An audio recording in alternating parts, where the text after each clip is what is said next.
السلام علیکم۔ کراچی کے مختلف علاقوں میں آتش زدگی کے واقعات، ڈیفنس میں زیر زمین گیس لائن پھٹنے کا بھی واقعہ پیش آیا، علاقہ لرز اٹھا۔ کیا آپ حالات حاضرہ سے آگاہی حاصل کرنا چاہتے ہیں؟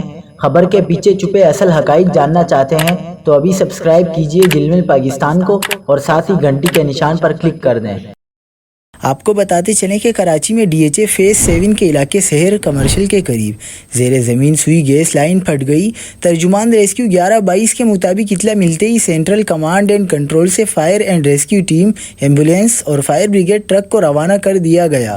ٹیم موقع پر پہنچ گئی، علاقے کا محاصرہ کر کے متعلقہ اداروں کو اطلاع دی گئی، جبکہ کسی جانی نقصان کی اطلاع نہیں ملی۔ دوسری جانب کورنگی صنعتی ایریا چمڑا چورنگی کے قریب گارمنٹس فیکٹری کے ایک حصے میں آگ لگ گئی، جس پر 3 فائر بریگیڈ گاڑیوں کی مدد سے قابو پا لیا گیا۔